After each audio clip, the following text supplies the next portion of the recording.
조현성입니다. 안녕하십니까. 연빈다입니다. 물가는 치솟고 있고 대출 이자 부담은 늘고 있습니다. 코로나 재확산 우려가 높지만 정부는 미덥지가 못합니다. 네, 그 어느 때보다 민생을 살피는 정치가 필요한데요. 하지만 여야 정치권은 당권 경쟁에만 매달리며 민생은 뒷전입니다. 오늘 시사원에서는 현 정부의 국정 수행을 평가해보고 국민의힘과 민주당이 처한 상황을 살펴보겠습니다. 네, 시사원은 여러분과 함께 만드는 프로그램입니다. 지금 화면 하단에 보이는 QR코드 스캔하시면 생방송에 참여하실 수 있으니까요. 많은 분들의 질문과 댓글 기다리고 있겠습니다. 네, 시사원 시작하겠습니다.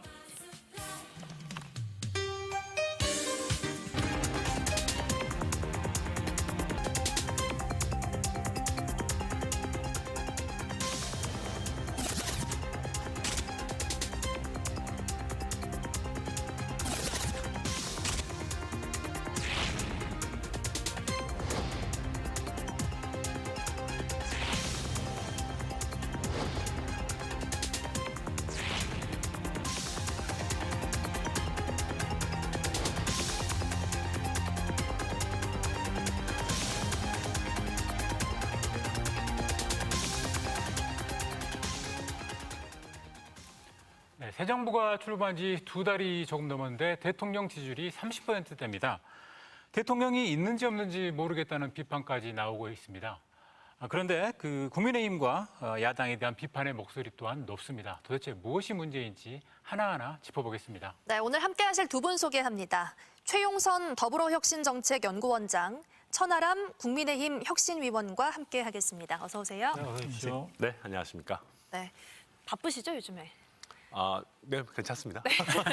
어떠신가요, 최 원장님은? 네, 저도 뭐 이준석 대표처럼 예. 전국에 있는 산을 좀 돌아다니면서 좀 시간을 좀 보내고 있습니다. 네, 대통령 지지율 이야기부터 해야겠지요. 네, 천하람 의원께서는 현재 상황 어떻게 보고 계십니까? 굉장히 엄중한 상황이죠. 지금 지지율 하락은 안 좋은 지지율 하락입니다. 좋은 지지율 하락도 있냐라고 말씀하시겠지만 있어요. 예를 들면 국민들께서 별로 좋아하시진 않지만 꼭 해야 되는 연금 개혁이라든지 교육 개혁이라든지 정치적 출혈을 감수하고 내가 하겠다라고 하는 부분이라면 그거는 좋은 지지율 하락입니다. 근데 지금은 그런 어떤 거대 담론을 끌어내는 것이 아니라 뭔가 잽을 맞으면서 내지는 가랑비에 옷 젖듯이 지지율이 떨어지고 있는 그런 추세거든요. 그래서 굉장히 엄중하다라고 봐야 되고 이게 조금만 더 지속이 되게 되면 국정 동력 자체가 굉장히 위태로워질 수 있습니다. 지금 극단적인 여소야대 상황이기 때문에 그래서 저희가 지지율에 일희일비할 필요는 없겠습니다만은 꼭 반전해야 된다 그렇게 보고 있습니다. 어떻게 보고 계세요? 네, 대통령께서는 지지율에 연연하지 않겠다고 하셨는데 지난 한 달 동안에 20%포인트가 빠졌습니다. 예. 오늘 갤럽 조사를 보니까 32%까지 국정 운영 지지도가 떨어졌는데 지난 한 달 동안에 어떤 일이 있었는지를 복기를 해보면 이 지지율의 하락의 원인이 무엇인지를 파악할 수가 있는데요. 가장 근본적으로는 윤석열 정부의 국정 운영 아젠다가 보이지 않고 국정 운영의 방식이 너무나 거칠고 또 국민들을 상대로 뭔가 예열 동작이 없이 그냥 전격적으로 이루어지는 그런 방식의 특수수사하듯이 국정을 운영하다 보니까 국정 운영을 못 따라가는 상황이 벌어지고요. 또 그 과정에서 애드립을 또 의존하다 보니까 여러 가지 실수들이 나타나게 됩니다. 그게 이제 국정 운영 세력의 무능으로 비춰질 수 있기 때문에 그런 과정이 지난 한 달 동안은 벌어졌고 또 하나는 비선이라고 하는 민간인이 일종의 청와대 대통령실과 외교부의 직원들을 데리고 나토 순방을 가고 기획을 하고 그걸 대응하는 과정에서 대통령실의 어떤 온보이스 체계가 무너지는 이런 상황들을 보면서 국민들은 뭔가 이 국정 운영 세력이 좀 무능한 거 아니냐라는 식의 어떤 비판을 보내면서 지지율이 떨어지는 것 같습니다. 매끄럽지 못한 정도가 아니라 이제 무능하다라고 표현을 하셨네요. 예. 특히나 눈에 띄는 부분이 이제 전체적으로 하락을 하긴 했지만 보수 지지층에서 등을 돌린 게 좀 눈에 띄더라고요. 이 부분은 어떤 의미가 있을까요? 오늘 이제 갤럽 조사를 보니까 윤석열 정부를 아주 세게 밀어야 되는 보수층에서도 국민의힘 지지층에서도 62%밖에 지지를 하지 않고 있습니다. 중도는 이미 과반수 이상이 돌아서 버렸고, 근데 그 과정을 보면 보수 세력들이 생각하기에도 이게 윤석열 정부가 하고 있는 방식이 좀 낯서는 방식이기 때문에 이 부분에 대한 전면적인 쇄신이 이루어지지 않으면 더 떨어질 수 있을 것이다. 특히 20대, 30대 같은 경우는 이준석 대표가 차지하는 일종의 역할이 있었는데 그 역할이 용도팩이 되는 것처럼 읽혀지게 되고 또 공약이라고 할 수 있는 뭐 200만 원 군인 그 병사들 월급 문제 이런 것들을 막 뒤집는 과정을 보면서 젊은 층들이 환호했던 부분들을 다시 이제 실망으로 만들어버리는 그런 효과가 있었던 게 아닌가 싶습니다. 그 이준석 대표의 징계나 이런 부분이 20대의 어떤 지지층이 등을 돌리는데 영향을 줬을까요? 엄청 많이 영향을 줬을 겁니다.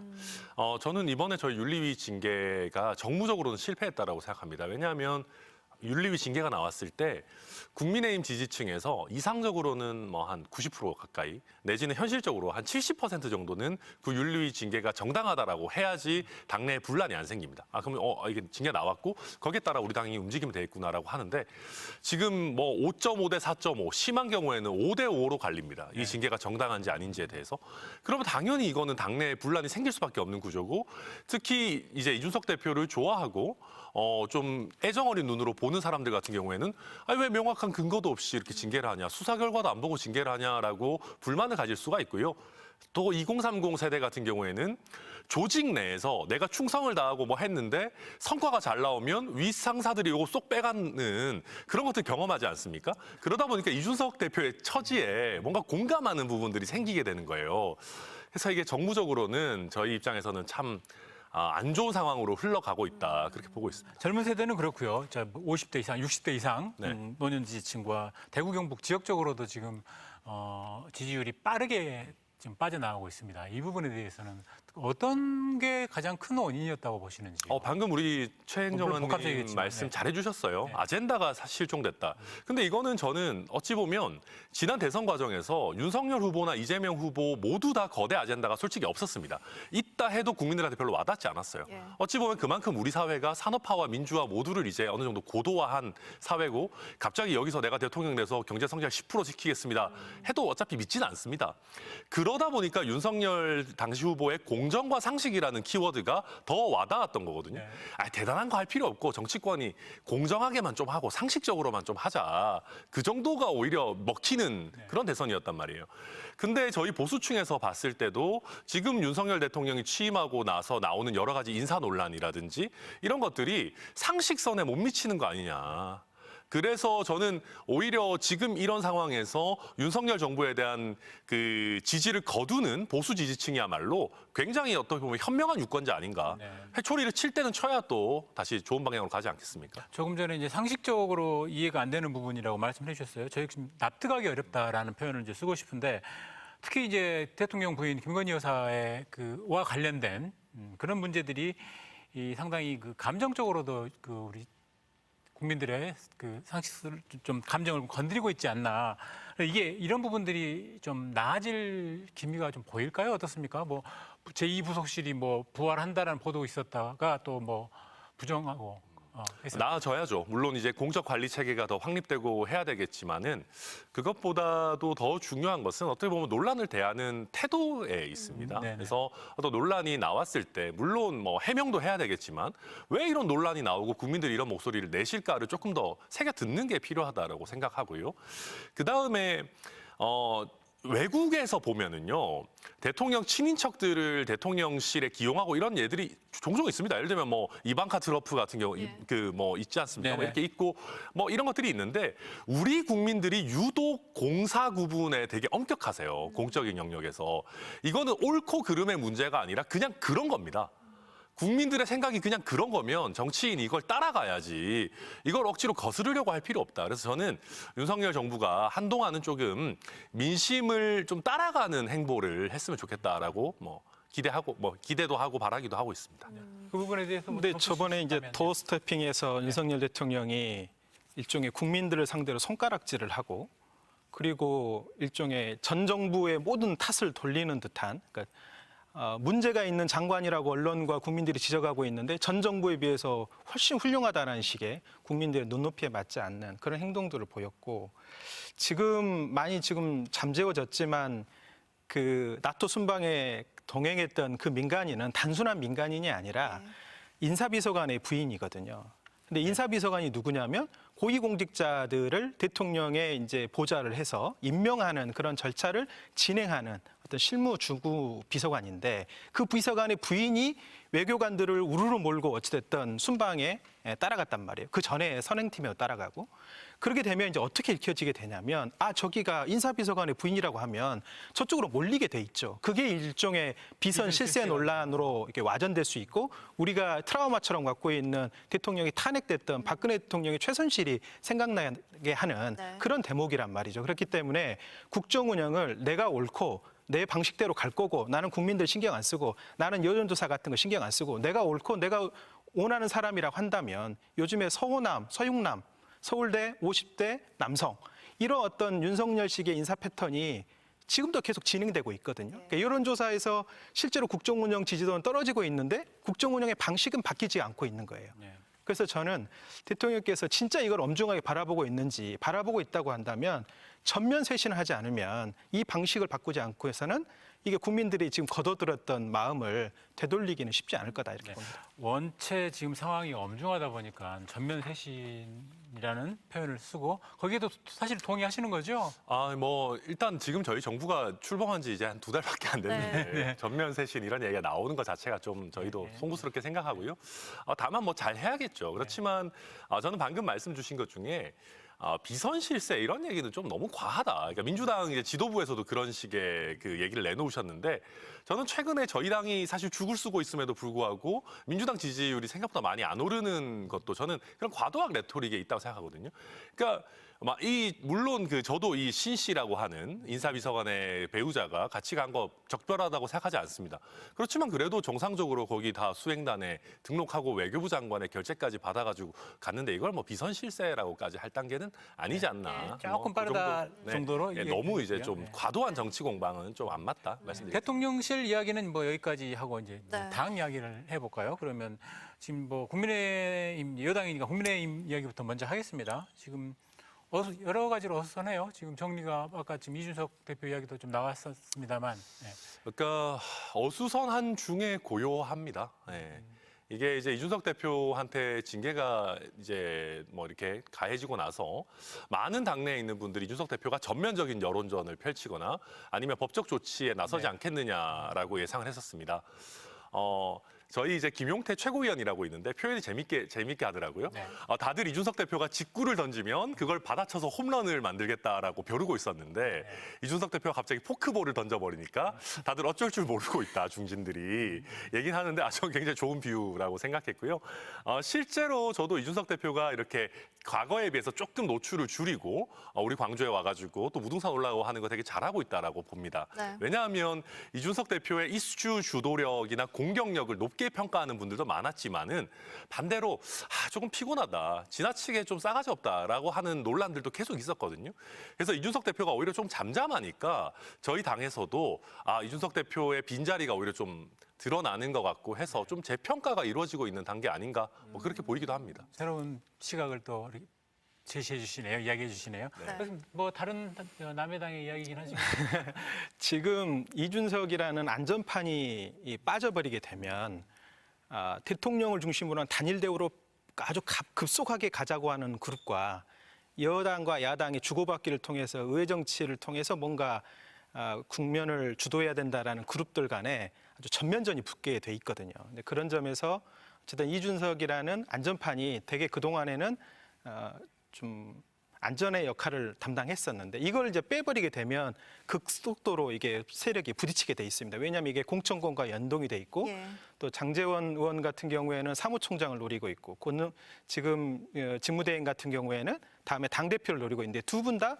공천권을 쥐고 싶어 하는 욕망들을 다 갖고 있단 말이에요. 네네. 이른바 윤핵관들이라고 하는 윤핵관의 결이 갈라질 수 있는 여지가 이 이준석이라는 카드를 어떻게 앞으로 6개월 뒤 아니면 1년 뒤까지 끌고 가느냐 아니면 사전에 잡아뜨리냐에 따라서 이게 촉발될 수 있기 때문에 굉장히 중요한 변수인데 이준석 대표가 슬기롭게 잘 풀어가고 있는 것 같습니다. 네, 많은 분들이 이제 이준석 대표의 앞으로의 미래에 대해서 많이 궁금해하실 것 같아요. 차기 당대표 조사에서 1위를 하셨더라고요.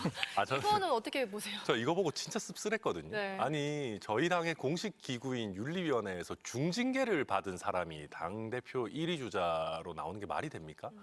그것만큼 우리 윤리위의 징계가 많은 국민들께 어떻게 보면 신뢰를 드리지 못하고 있다. 있다라는 면에서 참 당에 몸담고 이 사람을 좀 씁쓸하게 생각하고요. 법률가이기도 하고요. 사실은 그럼에도 불구하고 이제 이게 어찌 보면 명확한 증거나 객관적인 물증 없이 저희가 징계를 좀 서둘렀던 것 아닌가. 좀 수사 결과를 보고했었으면 얼마나 좋았을까 하는 저도 아쉬움이 있고요.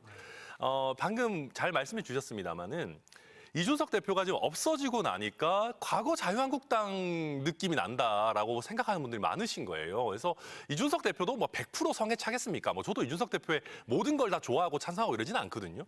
그럼에도 불구하고 지금 당대표의 선택지로 나와 있는 사람 중에서는 그나마 이준석이라는 인물이 당을 과거가 아니라 좀 미래로 끌고 갈 수 있겠구나.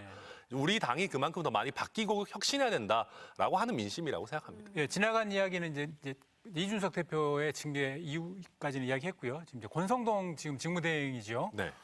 뭐 며칠 전에 지금 그 논란이 될 만한 발언을 했어요. 그냥 혹시 잘못 인용할 수 있으니까 제가 그대로 인용을 해보자면은 MBC와 KBS가 민주노총 언론노조에 의해 좌지우지되고 있다. 뭐 이렇게 이야기를 했습니다. 여기에 대해서 지금 그 원내대표이면서 이제 비대위를 이제 이끌고 있지 않습니까? 예, 당대표 직무대행. 네. 예.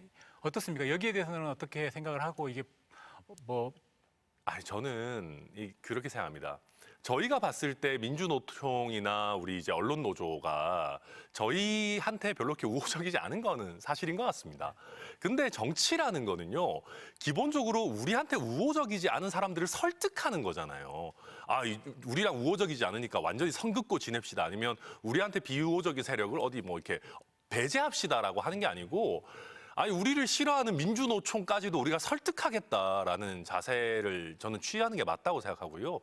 그리고 언론이라는 게 사실 보기에 따라서 또 민주당 지지층에서는 또 특정 종편들을 보면서 저기는 또 왜 이렇게 민주당한테 또 너무 각박하지?라고 생각하실 수도 있는 거거든요. 그래서 저도 저희가 지금 집권 여당이다 보니까 언론과 관련한 얘기들은 좀 굉장히 신중하게 하는 게 맞지 않나 그렇게 생각하고 있습니다. 최원장님 어떠세요? 저는 이게 사실은 집권 여당의 대표는 예산과 법률을 가지고 국정 운영을 뒷받침해야 되는데 그런 점에서 본다면 지금 여소야대 국면에서 집권당의 대표가 어떤 행보를 해야 될 것인지를 어쨌든 본인 스스로가 알아야 되는데 지금은 전선의 투사처럼 나서 있단 말이에요.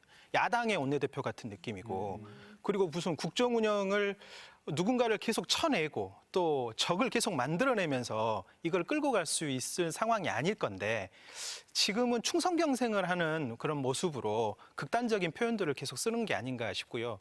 6개월 이내에 성과표현을 받아볼 겁니다. 뭐냐? 국정 운영의 시중의 정기국회 과정에서 예산국회 과정에서 어느 하나 야당의 도움을 받지 못하면 해내기가 어렵고 국정 운영의 동력을 뒷받침하는 법률 어느 하나 통과되기가 어려울 거거든요. 그게 법사위원장을 가져가고 과방위원장, 행안위원장을 가져간다 하더라도 이 문제는 풀리지 않을 거다. 그래서 원칙과 이걸 지키는 건 좋은데 타협을 하지 않고서는 이 국면을 돌파하기 어렵다. 타협을 하려면 집권 여당의 원내대표는 좀 너그럽고 품이 좀 넓고 이런 모습을 갖춰야 되는 게 아닌가. 근데 그런 점에서 보면 마치 이념적인 선동을 하는 것 같은 무슨 민주노총이 KBS와 MBC를 장악하고 있고 방통위원장을 몰아내서 우리 사람을 갖다 박아야 되고 과방위원장을 어쨌든 국민의힘으로 가져와야지만이 이 국정 운영을 끌어갈 수 있다라는 이 인식을 바꾸지 않는 이상은 권성동 체제도 쉽게 가기는 어려울 거다 이렇게 생각합니다.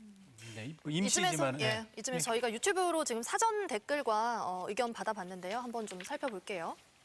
네, 비전이나 목표 제시 없이 이전 정부에 대한 비판과 조사에만 치중해서 국민들이 새 정부에 등을 돌리는 것 같습니다. 라고 이야기를 해주셨어요. 의견을 주셨고요. 다음 댓글 한번 볼게요. 인사 참사, 또 지인 채용, 육촌 조카의 비서관 부인에 국민은 공과 사를 구분하지 못하는 인사에 동의할 수 없습니다. 라고 비판의 의견을 역시 주셨습니다. 다음 댓글 좀 볼까요? 네, 용산은 누구를 위한 이전입니까? 이준석은 토사구팽인가 하셨어요. 뭐 덧붙일 말씀 있으실까요? 다 너무 이제 뼈를 때리셔가지고 말하자면 너무 많은 것 같은데요. 일단 전 정부에 대한 조사나 수사 필요하다면 해야 되겠죠. 예를 들면 야당 정치인이라고 해서 특권층은 아니지 않겠습니까? 네. 정말 죄를 지은 게 있다면 수사해야겠지만 그와 별개로 거기에만 몰두하고 있다라는 인상을 들여서는 결코 안 되는 겁니다. 그래서 우리가 정부 부처가 굉장히 많지 않습니까? 법무부만 있는 게 아니거든요. 오히려 기재부, 국토부, 보건복지부의 역할이 빛나는 정부가 돼야 되는 것이고요. 그게 어렵습니다만은 그게 그렇게 되도록 노력해야 되는 것이고 용산 이전 뭐 많은 우려가 있었지만 뭐 어느 정도는 잘 마무리가 됐고 도어 스태핑도 그 자체는 아주 좋은 형식입니다. 그러니까 이 좋은 형식을 나름대로 많은 노력을 기울여서 만든 만큼 내용을 잘 채우고 가는 거에 우리가 더 노력을 기울여야겠다라는 생각도 뭐 함께 해보겠습니다. 댓글과 관련해서 이렇게 뭐 제안을 한다면 뭐 제안이라든지 나만의 어떤 제언을 한다면 어떻습니까? 용산 이전은 이제 저게 국정운영 순위에서 제게 1번이 됐어야 되느냐에 대한 고민일 건데 500억 이하의 돈을 들여서 급하게 지금 들였지만 실제로는 1조 원 이상의 돈들이 들어가는 후속 조치들이 앞으로 이루어져야 되는 네. 일들입니다. 그래서 용산 이전이 실제로는 한남동 공간으로 대통령 관저가 옮겨가는 거로 끝나는 게 아니라 거기에 남아있는 군 시설들, 미군 시설들 이런 것들 다 이전하는 과정에 비용들이 어마어마하게 들어가는 것이고 그래서 용산 이전이 끝난 게 아니라 지금부터 이제 문제가 파생될 거고 이번에 아마 국정감사하는 기간에 그런 문제들이 드러나게 되면 1번 과제로 지정했던 저 용산 이전마저도 국민들한테 굉장한 비판을 받게 될 가능성이 높겠다 이렇게 생각합니다. 네, 그렇게 전망을 했고요. 네. 네, 이번에는 그 민주당 상황으로 좀 넘어가 보겠습니다. 뭐 민주당 상황도 뭐 사실은 만만치가 않아요. 일단 어찌됐든 다음 달 28일에 전당대회고요. 네. 뭐 가장 최근의 보도는 이재명 의원이 17일에 출마 선언하겠다. 뭐 이렇게 됐지 않습니까? 일단 어떻게 생각하십니까? 지금 민주당 상황 뭐 잘하고 있다고는 말씀하시지는 어렵겠죠? 네, 아까 천하람 변호사께서 말씀하셨지만 국정운영 지도가 이렇게 떨어졌음에도 불구하고 민주당의 정당 지지도가 오늘 갤럽 보니까 28%입니다. 그러니까 그걸 주워 담지 못하고 있는 거죠. 예. 그래서 이 틀을 깨버리고 이 틀이라는 게 정당을 깨라는 게 아니라 기존의 민주당에서 벗어나버린 지지층들이 기존에 있는 민주당의 방식으로는 곤란하다는 입장 아닙니까? 그러면 새로운 민주당의 모습들을 보여주면서 수권 정당으로서의 모습을 보여줘야지만이 지금 윤석열을 반대하는 국정운영 지도를 반대하는 분들을 다시 민주당으로 끌어들일 수 있을 것인데 여전히 미흡하다. 그래서 이번 전당대회는 그 얼마나 새로운 걸 통해서 민주당의 미래 모습을 그려줄 수 있느냐.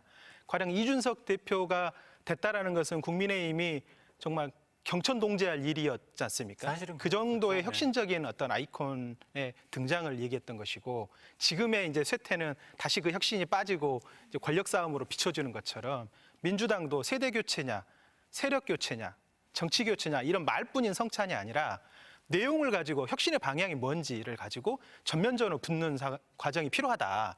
그래서 이재명이 되냐 안 되냐 이건 중요하지 않다.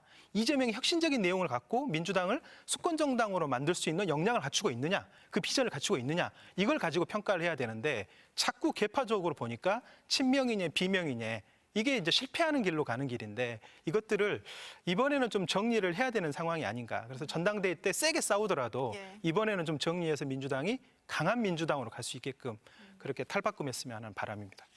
어떻게 보고 계세요? 네, 일단 재미가 없습니다. 물론 뭐 저희 당이 너무 활활 불타고 있어가지고 이슈를 좀 독점해서 좀 네, 죄송한 생각도 여당이기 듭니다만은. 때문에, 네. 근데 이제 그 97그룹이라고 얘기하시는데 별로 매력이 없어요. 그러니까 별로 다를 게 없어요. 그러니까 실제 생물학적으로도 97그룹의 이제 나이가 제일 많은 강병원 후보 같은 경우는 이재명 후보랑 한 6살 정도밖에 차이 안 납니다. 네, 네. 오히려 제가 봤을 때는 이재명 후보가 더 개혁적이라고 볼 수 있을 것 같고요.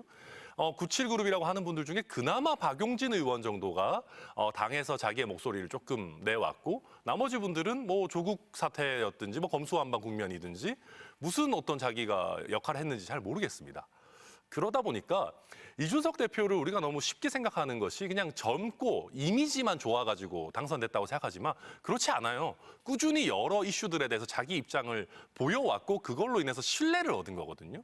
근데 97그룹은 사실상 그런 신뢰를 획득하는 과정이 너무 미미했던 것 아니냐. 그러다 보니까 이분들이 자기 아젠다나 자기 비전에 대해서 얘기하는 거는 언론에 전혀 안 나오고 이재명 의원을 비판하면 그냥 그 정도만 나오는. 현실을 저는 97그룹도 좀 반성해야 된다 이렇게 네, 봅니다. 갑자기 튀어나온 듯한 그런 느낌을 받는 정치인들이 몇 명 있어요, 사실은. 그렇죠. 네.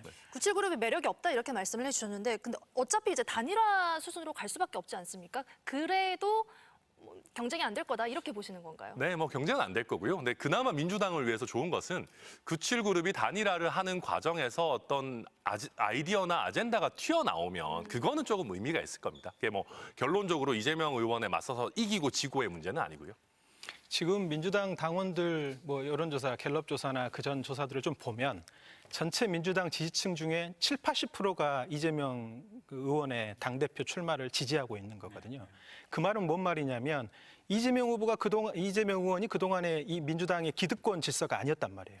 이 기득권 질서를 깨고 정권교체의 바람을 잠재우기 위해서 당의 대선 후보가 됐고, 물론 그건 실패했지만, 그렇지만 이 모든 책임을 이재명에게 뒤집어서 씌운다는 것에 대해서 당원들의 7, 80%는 동의하지 않고 있습니다. 그리고 민주당이 좀 더 강해져야 되고 좀 더 기득권을 타파하는 방식으로 가야 된다는 점에서 이재명 의원에 대한 기대가 좀 있는 것 같습니다. 그래서 97그룹도 세대 교체냐 아니냐 이거는 별로 중요한 게 아니라 이 혁신 경쟁을 정확하게 붙어서 뭐가 혁신의 방향인지를 놓고 좀 싸워야 되는데, 인위적인 어떤 그 단일화나 이런 것들도 감동을 주기는 어렵다. 그래서 이재명을 반대하기 위한 단일화를 하는 순간 그분들의 어떤 정치적인 역할들도 거기서 끝날 가능성이 높아서 내용을 가지고 좀 싸웠으면 좋겠다라는 바람입니다. 네, 97그룹 외에 또 한 명이 있습니다. 민주당 이재명 의원의 당대표 출마를 반대하는 사람. 네. 박지원 전 네. 비대위원장입니다. 네. 박지원 전 비대위원장이 국민의힘 이준석 의원하고 같나요? 어떻습니까? 어떻게 이제 평가하시는지요? 박지원 비대위원장도 전 비대위원장도 출마 선언을 했고, 이동학 전 최고위원도 오늘 출마 선언을 했습니다. 네. 젊은 정치인이고, 이동학은 열린우리당 때부터 민주당에서 쭉 성장해온 민주당의 신형 엔진이고, 박지원 위원장은 우리가 어려웠을 때 어떤 20, 30대 여성들을 대변할 수 있는 분으로 영입했던 분인데, 이제 이분들이 당에서 다수를 점하는 과정, 이 과정은 영입의 과정하고는 좀 다른다고 봅니다. 결국은 좀 스토리가 쌓여야 되고 또 당내에 다수의 의견들을 모아가는 절차들을 좀 펼쳐야 되는데, 단순히 이재명 의원을 어떤 노이즈 마케팅으로 깨는 방식으로 존재감을 부각시킨다고 하더라도 결국은 성공하기는 어렵다. 좀 그렇게 생각합니다. 네, 저도 박지원 비대위원장이랑 이준석 대표를 엮어가지고 네. 뭐 청년 정치인 토사구팽이다 막 이런 얘기들 많이 하지 않습니까? 네. 저는 박지원 비대위원장 같은 경우는 왜 토사구팽이라고 하는지 모르겠어요. 아니, 토끼를 잡았어야지 이제 팽을 해야 토사구팽인데 사실 선거에 패배했지 않습니까? 그러니까 저는 박지원 비대위원장 같은 경우는 조금 말씀이 죄송할 수 있지만 2012년에 이준석 당시 비대위원과 비교해야 된다고 생각합니다. 네네. 사실 정치를 시작하는 입장이시죠.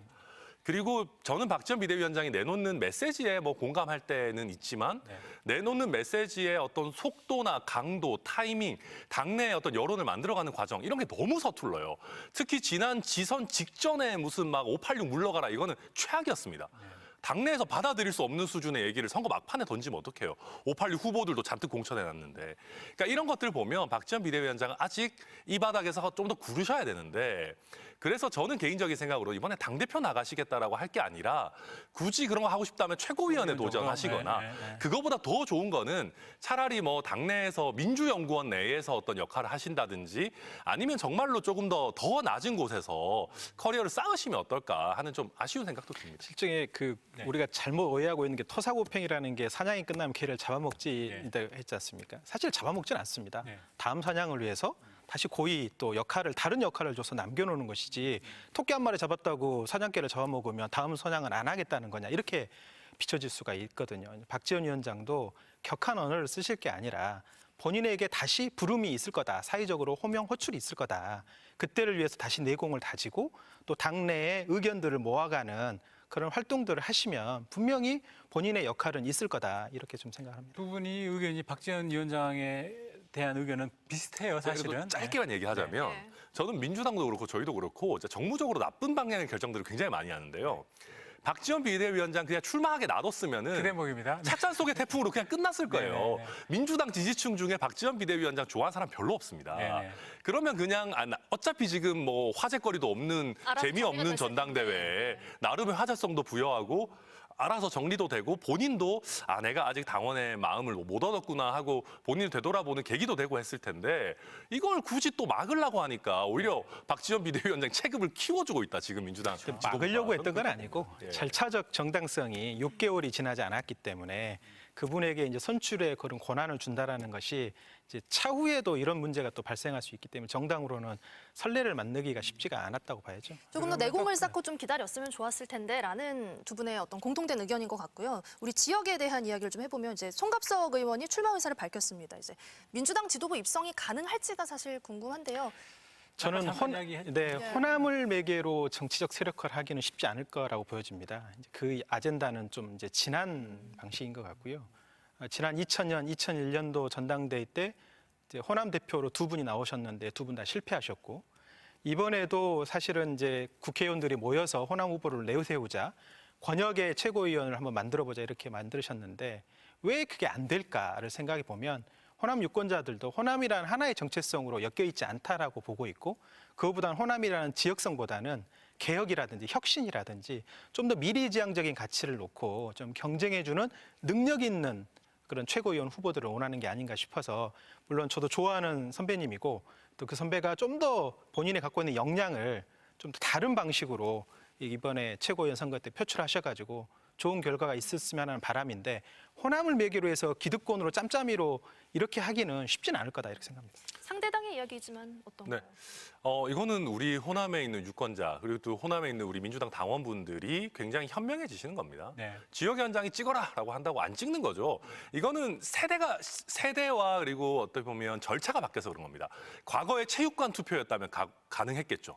막 지역 현장이 우리 호남에서 이 사람 미니까 우리 당원분들, 뭐 운영위원들, 대의원들 다 일로 갑시다. 됐을지 몰라도 이제 모바일 투표하는 시대고 민주당도 아마 ARS 뭐 이런 걸로 하실 겁니다. 네. 그러면 뭐 위에서 누가 찍으라고 해도 내 마음에 드는 사람을 찍는 거 아니겠습니까? 그게 정상이죠. 그래서 저도 민주당에 있는 우리 많은 의원분들도 전국적으로 두각을 못 나타내고 있는 거에 대해서 반성을 해야 됩니다.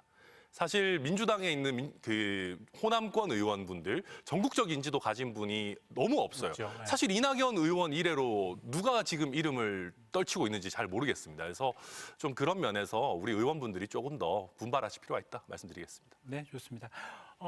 이야기 나누다 보니까 시간이 이제 조금밖에 남지 않았습니다. 마지막으로 발언 기회를 한 번씩 드릴 테니까요. 조금 더 정치가 좀 나아졌으면 하는 그런 뭐 구체적인 방법론 같은 아이디어를 한번 주시면 좋겠다 싶습니다. 우선은 국정 운영 세력 대통령실은 과거와 싸울 게 아니라 물가랑 싸웠으면 좋겠다는 생각이고요. 그 과정에서 집권 여당은 이미 소수지 않습니까? 그러니까 다수인 민주당의 협의와 동의와 협조를 거쳐서 이 국난과 같은 이런 위기 상황들을 펼쳐나가야 된다 이렇게 생각합니다. 국정 운영의 책임은 집권 여당에게 있다. 2달 전부터. 이제 이미 떠나버린 문재인 대통령을 계속 소환해서 공격하고 모욕 주기 하고 그걸 통해서 반사이익을 얻으려고 해도 그렇게 되지 않는다. 그런 걸 좀 인식했으면 좋겠고 민주당도 그렇다고 민주당이 집권 여당을 계속 공격해봤자 그게 지금 민주당의 지지로 돌아오지 않고 있다는 거를 확인하고 있지 않습니까? 그러면 혁신이라는 게 미리부터 집권 여당일 때부터 했으면 좋았을 건데 이준석 대표처럼 그렇게 좀 했으면 좋았을 건데 그게 잘 안 돼버렸습니다. 이제 이번에 또 늦추면 안 되기 때문에 혁신 경쟁을 본격화했으면 좋겠다는 생각입니다.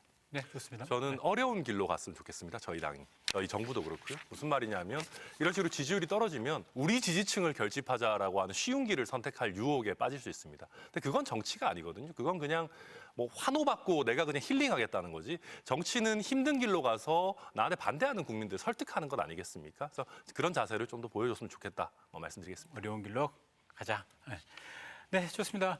오늘 바쁘신 가운데 이렇게 또 참석해 주셔서 고맙습니다. 네, 고맙습니다. 감사합니다. 감사합니다.